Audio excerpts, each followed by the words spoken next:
স্বামীকে আটকের পর হত্যার হুমকি দিয়ে স্ত্রীকে ধর্ষণ করত এই আলেম হাসিনার পদক পাওয়া পুলিশ। শোনেন, তাকে ধর্ষণ করার বিনিময়ে আমাকে মুক্তি দেওয়া হয়। শুয়ারের বাচ্চারা, তোদের টুঙ্গি পাড়া উড়াই দেবো, আমি শপথ নিলাম। ফ্যাসিবাদের শেষ চিহ্ন মুছে ফেলবো। দে দেখে কত হাহারি এক দিতে পারিস। জাউরার সাথে ডাবল জাউরমে করা। তো জুলাই আগস্টে আমাদের সাথে অস্ত্র হাতে যুদ্ধই করেছিল। সাথে ছিল police, army, RAB, BGB, Chhatra League, Jubo League, এমনকি আর্মি। পারে নাই। ওরা ওই একটা অস্ত্র নিয়ে ওরা যুদ্ধ লড়তে পারবে। আমরা পরাজিত হইতে পারি, আমি মেনে নিলাম আর কি। যদি সব বাকশালী হয়ে যায়, ওদের চামড়ার বন্দুক আছে না, ওটাতে বাতাসের গুল্লি মারে, টার্গেট বরাবর না হইলেও অসুবিধা নাই, ফাঁকে মারলেও নাকে লাগবে, শিওর শট। হৃদয় সাহেব বুঝায় দেন, বন্দুকের গুলি ছুড়ে দেন। শুনিস আর্থিক মুলা লাগবে, মুলা পাঠামু আর পচা গরু খা কিছুদিন, দেখ পারিস কিনা। আরাম জাদা। প্রফেসর ইউনূস আয়নাঘর পরিদর্শন করলো না? ওই পরিদর্শনের পর সোশ্যাল মিডিয়াতে যতগুলো আয়নাঘর নিয়ে পোস্ট টোস্ট হয়েছে না, ভিডিও টিডিও আসছে, সবগুলোতে যে আওয়ামী লীগাররা, এই জাউরারা হারি একদম উপহাস করেছে। বলছে এটা নাটক, বলছে স্ক্রিপ্ট দুর্বল, অভিনয় দক্ষতার অভাব, কত কিছু কথাবার্তা। আয়নাঘর নিয়ে প্রকাশিত ভিডিওর নিচে এমন অগণিত কমেন্টস, হাসি ঠাট্টা, ট্রল। বড় বড় মেইন স্ট্রিম মিডিয়ার ফেসবুক পেজে এই সমস্ত ভিডিওগুলোতে আসছে, এগুলোতে হাহারি একটা ভরট। এটা নিয়ে কাজ করছে ওয়াসাত সিস্টার্স, অ্যানালাইসিস করছে, ডকুমেন্ট করছে। এইটা সাহেব একটু দেখান না, কারা কারা ওই প্রোফাইল গুলো থেকে হাহারি এক দিছে, একটু দেখেন, একটু দেখে রাখেন। জাউরা গুলোকে দেখবেন না, বাংলাদেশে জাউরা তো বাম্পার ফলন হয়েছে, কিছু জাউরা দেখে রাখেন। সবচেয়ে বিভৎস ঘটনা হচ্ছে ওরা আইডেন্টিফাই করছে 47% রিয়েল প্রোফাইল যারা হাহারি এক দিছে। ইউরোপে একটা আইন আছে হলোকাস্ট ডিনাল। হলোকাস্ট কি জানেন তো? দ্বিতীয় বিশ্বযুদ্ধের সময় জার্মানিরা ইহুদিদেরকে নিয়ে চেম্বারে ঢুকায় আগুন দিয়ে পুড়ায় মারত লক্ষ লক্ষ। নাজিরা হলোকাস্ট করলে সেটাকে গাল গল্প বলে। এটাই ফ্যাসিবাদ, এটাই ফ্যাসিবাদের চরিত্র। আপনি এদের কখনো স্বাভাবিক সমাজে চলতে দিতে পারবেন না, তাহলে সমাজ টিকবে না। কারণ এদের মধ্যে ন্যায়, অন্যায় বোধ, বিবেকের বোধটা ধ্বংস হয়ে গেছে। এদের সমাজে ইন্টিগ্রেট তখনই করা সম্ভব যদি অনুশোচনা করে মাপ চায়, আর এটা সেটা করবে না। এদের মধ্যে বিন্দু মাত্র অনুশোচনার চিহ্ন দেখছেন? নাই তো। ঠিক আছে, ফেয়ার এনাফ। ফ্যাসিস্ট যেহেতু একটাই ভাষা বুঝে, আমরা সেই ভাষায় ফ্যাসিস্টদের সাথে ডিল করব। সেই ভাষায়, যে ভাষায় আমরা 32 নম্বরকে ডিল করছি, ঠিক একই ভাষায়। আওয়ামী লীগের তীর্থভূমি ধ্বংস করার শর্ত এই অনুশোচনাহীন আওয়ামী লীগারদের অবদান। আমরা কোন আওয়ামী ফ্যাসিস্ট সাইকোপ্যাথকে সমাজে থাকতে দেব না।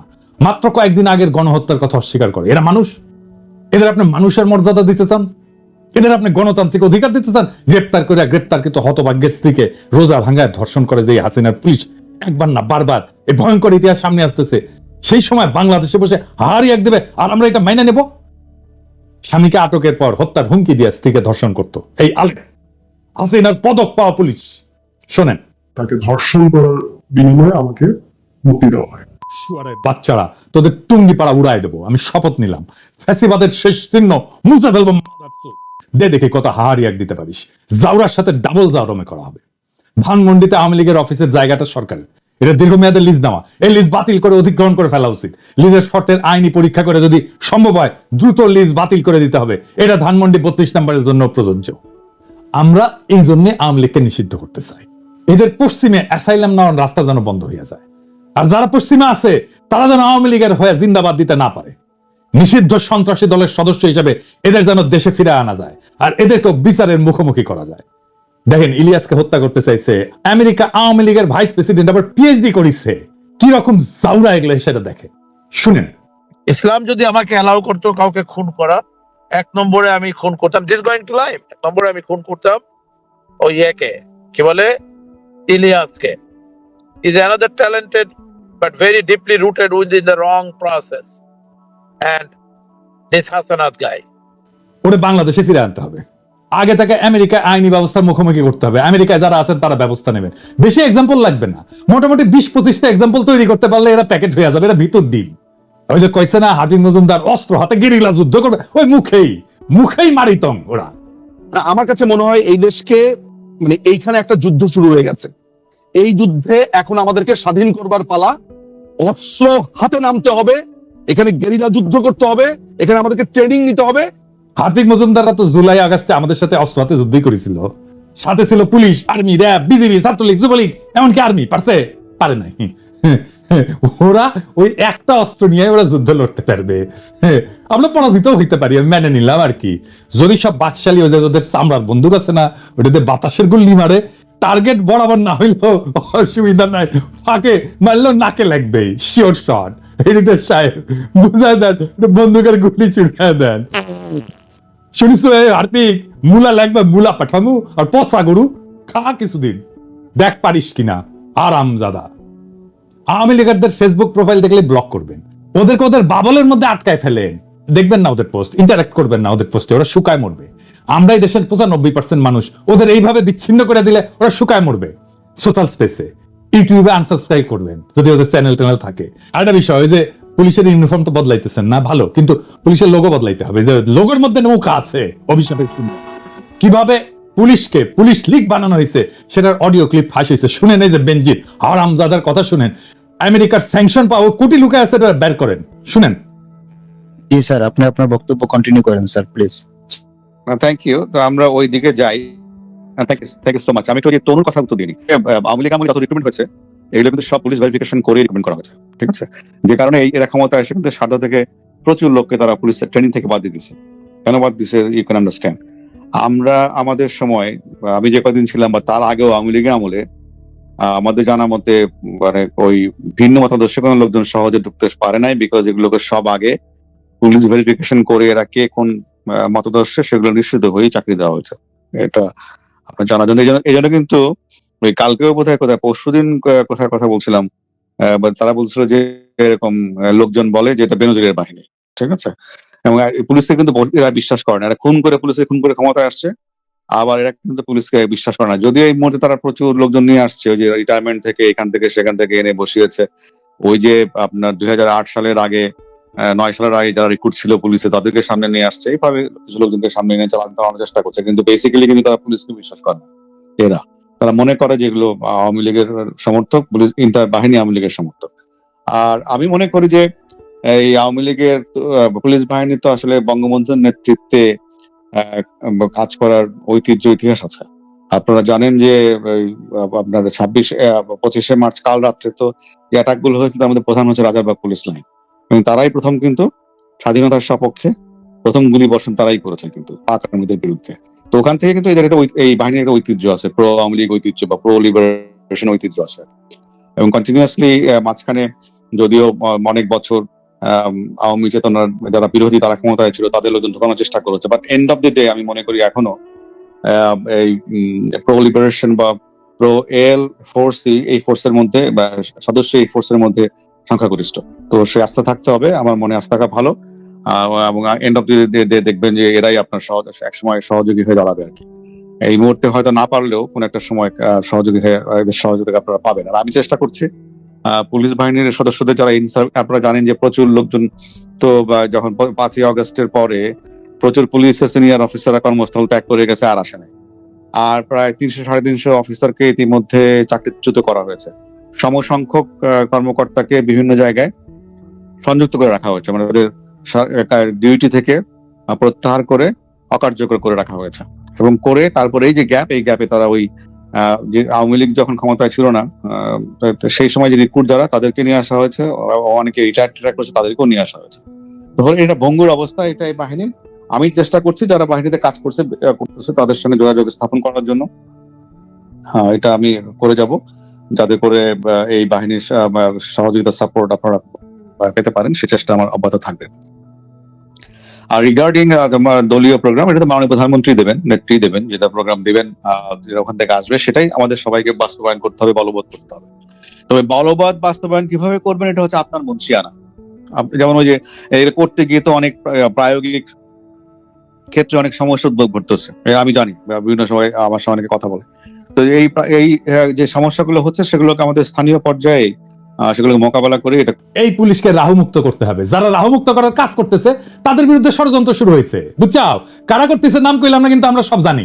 পুলিশের নেতৃত্বকে শান্তি মতো কাজ করতে দিবেন। যারা নানা ধান্দায় চুকলি কাটতেছেন পুলিশের নেতৃত্বের বিরুদ্ধে, সাবধান করে দিতেছি ভাইজান, আপনাদের সকলের আমল নামা করলে আছে আমার কাছে। আমি চুনাপুটিদের পিছে লাগি না, এটা আমার স্বভাব বিরুদ্ধ, কিন্তু পুলিশের সংস্কারের যে ধারা শুরু হয়েছে, যেটা আমরা দেখতে পারতেছি, সেটাকে নেতৃত্ব শূন্য করে বাধা সৃষ্টি করতে চাইলে তারা ছাড়া হবে না। সাবধান হইয়া যান। যারা পুলিশের বর্তমান নেতৃত্বের বিরুদ্ধে চুকলি কাটতেছেন, শুনলাম প্রফেসর ইউনূস স্যার নাকি চুকলি কাটতে গেছিলেন, সত্য নাকি? হ্যাঁ, স্যারের পাঠায় দিয়ে আপনাদের আমল নামা দিব, চাপা মায়ের দিয়ে দিব কলে। তাই সাবধান হইয়া যান। এই বান্দা জিন্দা আছে। আর হ্যাঁ, ওই যে হাঙ্কারে যে পুলিশ সদস্য ছিল না, ওই যে ছত্রভঙ্গ করছিল, কাউরে না পিটায়, কাউরে না মাইরা, ওটা খুঁজে পাওয়া গেছে। নাম রিয়াদ হোসেন, ডেমরা পুলিশ লাইনে। দেখেন, সামাজিক যোগাযোগ মাধ্যমে ভিডিওটি ভাইরাল হলো, তখন আসলে জনমুখে আর কি অনেকজন অনেকভাবে আমাদেরকে প্রশংসা করতেছে, এবং আমরা চাই যে বাংলাদেশ পুলিশ যেমন জনগণের পাশে ছিল, আছে এবং থাকবে, আমরা তাদেরকে আরো সেই আস্থাটুকু আনতে পারি যে আমরা যাতে ভালোভাবে তাদের সাথে কাঁধে কাঁধ মিলিয়ে বাংলাদেশকে গড়তে পারি। ভাইরাল হলো, বন্ধু বান্ধব, তারপরে সহকর্মী যারা আছেন, আত্মীয় স্বজন, পরিবার, সবাই আসলে আমাকে নিয়ে গর্ববোধ করছেন। আমিও চাই যেন আমি আমার দেশের জন্য কিছু করতে পারি। আরে ভাই, মন তো ভরলো না এই রিপোর্ট দেখে। ওর বাড়ি কোথায়? বাবা মাকে, যেই মা এই সোনার ছেলের পেটে ধরছে, তারে তো আমাদের সম্মান জানাতে হবে, তারে সালাম দিতে হবে না? তো এই ছোটখাটো রিপোর্ট না, বড় রিপোর্ট চাই। আর হ্যাঁ, ওকে বিভাগীয় পুরস্কার দেওয়া হোক, পুলিশ পদক দেওয়া হোক তারে। এবার আসেন হাদানকারী আফসোস লীগের আলাপে ফিরে আসি আবার। যারা জুলুমকে অস্বীকার করছে, যারা উপহাস করছে, তাদের ক্ষমা নাই। আমি পবিত্র কোরআন শরীফের একটা আয়াত পড়ি, সেখানে ঠিক একই ধরনের বার্তা আছে। যারা অপরাধী তারা বিশ্বাসীদের উপহাস করত, এবং তারা যখন তাদের কাজে দিয়ে গমন করত তখন পরস্পরের চোখ টিপে ইশারা করত। তারা যখন তাদের পরিবার পরিজনের কাছে ফিরত তখনও হাসাহাসি করে ফিরত। যুগ বদলায় কিন্তু জালিমরা বদলায় না, ওই একই আবরণ নিয়ে ফিরে আসে বারবার। আর পবিত্র কোরআনেই বলা আছে কি করতে হবে, কোনটা আমাদের করণীয়, আর এদের ভাগ্যে কি আছে সেটা বলা আছে। তারা সামান্য হেসে নেই, শীঘ্রই তাদের কৃতকর্মের জন্য প্রচুর কাঁদবে। এখন প্রশ্ন হচ্ছে, কেন, কিভাবে তাদের এই সাহসটা তৈরি হইল? কারা এই সাহস তৈরিতে ভূমিকা রাখলো? আসেন সেটা বুঝে দেখি। 5ই আগস্টের পর আমরা দেখছি সমস্ত অর্গানাইজ শক্তি কেন্দ্র যেগুলো ছিল, যেমন ধরেন বড় রাজনৈতিক দলগুলো, আর্মি, এরা আওয়ামী ফ্যাসিস্টদের আশ্রয় দিল। প্রথমে আশ্রয় দিল আর্মি সারা দেশের ক্যান্টনমেন্ট গুলোতে, তারপরে জাতীয় স্থানীয় পর্যায়ে বিএনপি, জামাত, কিছু নেতা, এমনকি পুলিশ ডিজিএফআই নিরাপদে সীমান্ত পার করে দিল। আর্মির হেফাজত থেকে পালায় গেল লেফটেন্যান্ট জেনারেল মুজিব। কাউকে এর জন্য দায়ী করা গেছে? করা হয়নি। কেন করা যায়নি? ওয়াকারের বিরুদ্ধে কিছু বললে হুক্কা হুয়া শুরু করে দেয় ডিজিএফআই এর পেইড এজেন্টরা। ওয়াকারের জন্য নাকি ইন্ডিয়া বাংলাদেশে আক্রমণ করে নাই। হ্যাঁ, খারান হাইসানি, আমি না ঘোড়ায় হাসবো। ডিজিএফআই ভালো, খুবই ভালো। বয়ান দেয় ডিজিএফআই নাকি একাই গুম করে না, আরো সবাই করেছে, তাই ডিজিএফআই অত খারাপ না। আর ডিজিএফআই ভালো, খুবই ভালো ছেলে, সন্ধ্যাবেলা হাত মুখ দিয়ে পড়তে বসে, তাই না? যে আর্মি চিফ 5ই আগস্টে সারাক্ষণ ইন্ডিয়ান আর্মি চিফের সাথে কথা বলছে, হাসিনার বনজামাই জন্য মেডিকেলি আনফিট হওয়ার পরে আর্মি চিফ হয়েছে, যার কমান্ডে আর্মি সবচেয়ে বেশি হত্যাকাণ্ড চালাইছে ছাত্র জনতার উপরে, যেই শহীদের শরীরে বেধা 66% গুলি আসছে আর্মির অস্ত্রাগার থেকে। আমার কথা না, জাতিসংঘের কথা। সেই আর্মি চিফ ইন্ডিয়া থেকে বাংলাদেশ বাঁচাইতেছে। হে খোদা, আমারে উঠায় নাও, নয়তো দড়ি ফেলাও, বায়ে উঠে যায়। এই বয়ান যারা বলে তারা কার স্বার্থ রক্ষা করে? এই বয়ান যারা বলে তারা কার ক্রীড়নক? এই বয়ান যারা বলে তারা কার পুতুল? তাদের কি নাচায় আমরা জানি। ছাগল নাচে খুঁটির জন্য, আরে খুঁটিটা কি সেটাও আমরা জানি। বাংলাদেশে হাসিনার পলায়নের সবচেয়ে বেশি ঝামেলা এখন কে পড়েছে? এটা বুঝলে আমরা সব রাজনীতি ফকফকা করে বুঝতে পারবো। আসেন সেটা বুঝে দেখি। সবচেয়ে বেশি ঝামেলায় পড়েছে মোদি। আন্দোলন, বিপ্লব দমনে পুলিশের পোশাকে অন্য দেশের নাগরিকদের থাকার প্রমাণ মিলছে। আন্তর্জাতিক অপরাধ ট্রাইব্যুনালের চিফ প্রসিকিউটর বলছে নিজেই, প্রমাণ, অনুমান না। তার মানে প্রসিকিউশন হাসিনার বিরুদ্ধে না, ভারতের মোদিকে এখানে মামলায় ঢুকাবে। মোদির আরো সমস্যা আছে। বিএনপির সালাউদ্দিন সাহেবকে কিভাবে ঢাকা থেকে ধরে নেওয়ার পরে ইন্ডিয়া পাওয়া যায়, সুকরঞ্জন বালিকে কিভাবে হাইকোর্টের সামনে থেকে অপহরণ করার পরে ইন্ডিয়ার জেলে পাওয়া যায়। মোদিকে এটার জবাব দিতে হবে তো, ইন্ডিয়াকে রাষ্ট্র হিসেবে এটার জবাব দিতে হবে তো।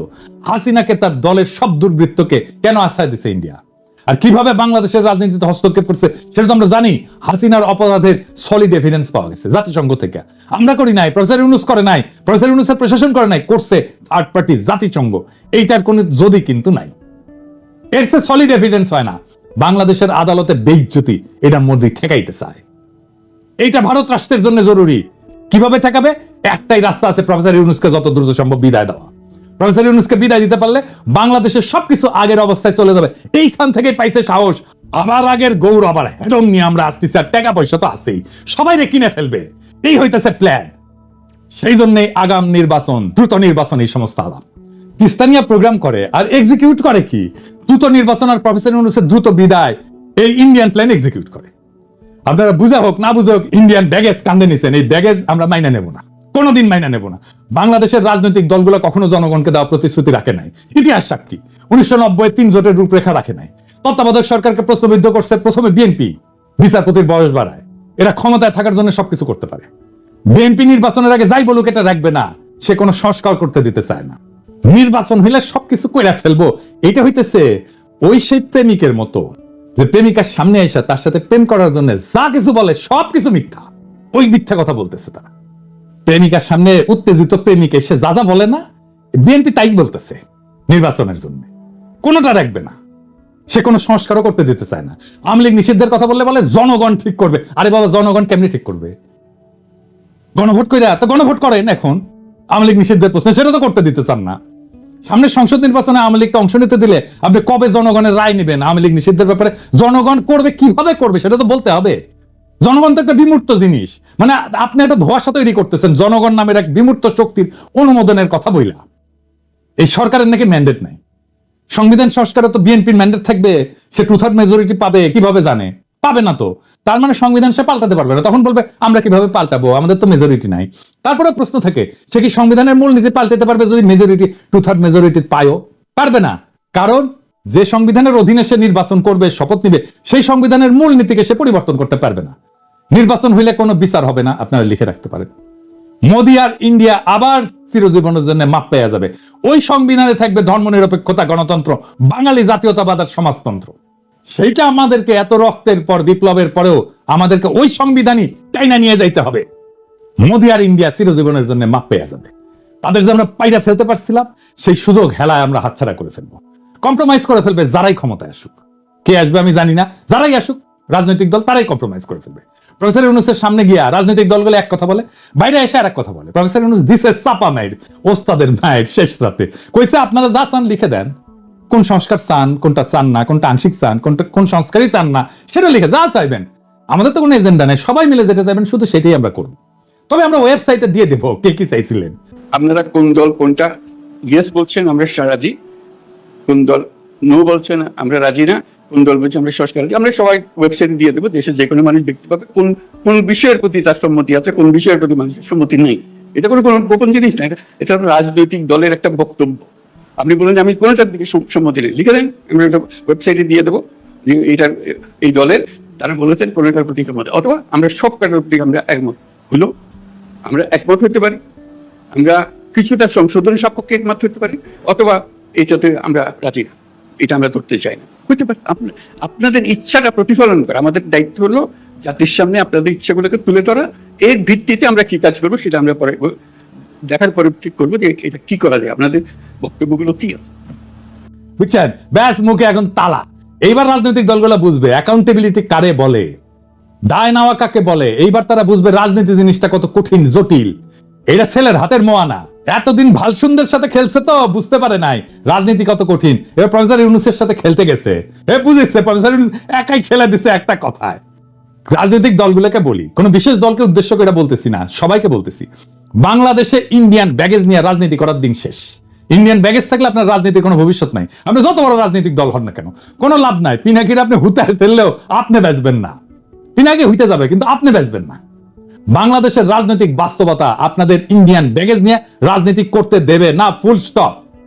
প্রফেসর ইউনূসের প্রতি আহ্বান, আপনার এই অন্তর্বর্তীকালীন সরকার ভেঙে দেন, বিপ্লবী সরকার গঠন করেন। জন আকাঙ্ক্ষা সেইটাই, এই বিপ্লবী সরকার থাকবে ততদিন যতদিন হাসিনার এই বাকি টার্ম আছে ততদিন। 5ই আগস্টের পরে যে সুযোগ আমরা হারাইছিলাম, সেই হারানোর সময় আবার ফিরে আসছে।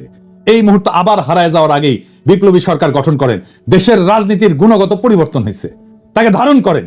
বিপ্লবী সরকার গণপরিষদের নির্বাচন দেবে, সবাই নির্বাচন করছে, দ্রুত নির্বাচন দিয়ে দেবে বিপ্লবী সরকার গঠন করে 1 মাসের মধ্যে। গণপরিষদ নতুন সংবিধান রচনা করবে, আপনারা নির্বাচন করেন সেইখানে। সেই সময় বিপ্লবী সরকার সংস্কার সম্পন্ন করবে। নতুন সংবিধান রচিত হলে গণপরিষদ ভেঙে দিয়া সেই নতুন সংবিধানের অধীন নির্বাচন হোক। আপনারা সবাই উৎসবের সাথে সেই নির্বাচনে অংশ নেন। আমি ব্যক্তিগতভাবে চাই প্রফেসর ইউনূস জাতির নেতৃত্ব থেকে যেন তারপরেও বিদায় না নেন। তিনি যেন রাষ্ট্রপতির পদকে অলংকৃত করেন। তিনি আসলেই অলংকার হয়ে উঠবেন রাষ্ট্রপতি পদের জন্য। আমরা উনার অভিভাবকত্ব এত তাড়াতাড়ি হারাইতে চাই না। বাংলাদেশকে আমাদের শক্ত অর্থনৈতিক এবং রাজনৈতিক ভিত্তির উপরে দাঁড় করানোর জন্য প্রফেসর ইউনূসের অভিভাবকত্ব আমাদের দরকার। ছাত্র জনতার আকাঙ্ক্ষার রাষ্ট্র তৈরি করে দেওয়াটা আমাদের দায়িত্ব এবং কর্তব্য। আমাদের সেই প্রতিশ্রুতি ভুলে গেলে চলবে না। আমরা এক কঠিন জটিল সন্ধিক্ষণে দাঁড়ায় আছি। একদিকে ভয়, অন্যদিকে সম্ভাবনা। যারা সত্যকে বিকৃত করছে, ইতিহাসের নির্মম বাস্তবতাকে উপহাস করছে, তারা শুধু নিজেদের মানবিকতাই হারায়নি, তারা আমাদের ভবিষ্যৎকেও হুমকির মুখে ফেলে দিছে। কিন্তু ইতিহাস সাক্ষী, জুলুম কখনো টেকসই হয়নি, জুলুম কখনো টেকেনি, জালেম কখনো টেকেনি। প্রত্যেকটা ফ্যাসিস্ট শক্তির শেষ আছে, আর সেই শেষ তারাই ডেকে আনে যারা সত্যকে মুছে দিতে চায়। আমাদের করণীয় একটাই, হাসিনা আর তার দোসরদের বিচার নিশ্চিত করা, রাষ্ট্রের ন্যায়ের ভিত্তি পুনর্নির্মাণ করা। আমাদের রাজনীতি কোনো আপোষের রাজনীতি হইতে পারে না। আমাদের লক্ষ্য একটাই, ফ্যাসিবাদের শেষ চিহ্ন মুছে ফেলা। আমরা জানি এই পথ সহজ না, বাধা আসবে, কিন্তু এই লড়াই শুধু রাজনীতির লড়াই না, এটা আমাদের অস্তিত্বের লড়াই। প্রফেসর ইউনূসের নেতৃত্বে আমরা একটা নতুন অধ্যায়ের সূচনা দেখছি। এই মুহূর্তটা আমরা হারাইতে পারি না। আমাদের সাহসী হইতে হবে, সংগঠিত হইতে হবে। এই লড়াই শুধু আওয়ামী ফ্যাসিবাদের বিরুদ্ধে না, এটা পুরো সিস্টেমকে বদলে দেওয়ার লড়াই। এটা একটা বিপ্লবী আন্দোলনের ভিত্তি। আমরা একটা নতুন বাংলাদেশ গড়ব, একটা ন্যায়ের বাংলাদেশ গড়ব, একটা ইনসাফের বাংলাদেশ গড়ব, একটা মানুষের বাংলাদেশ গড়ব। ইতিহাস আমাদের দিকে তাকায় আছে। আমরা কি আমাদের সেই দায়িত্ব পালনে প্রস্তুত? ইনকিলাব।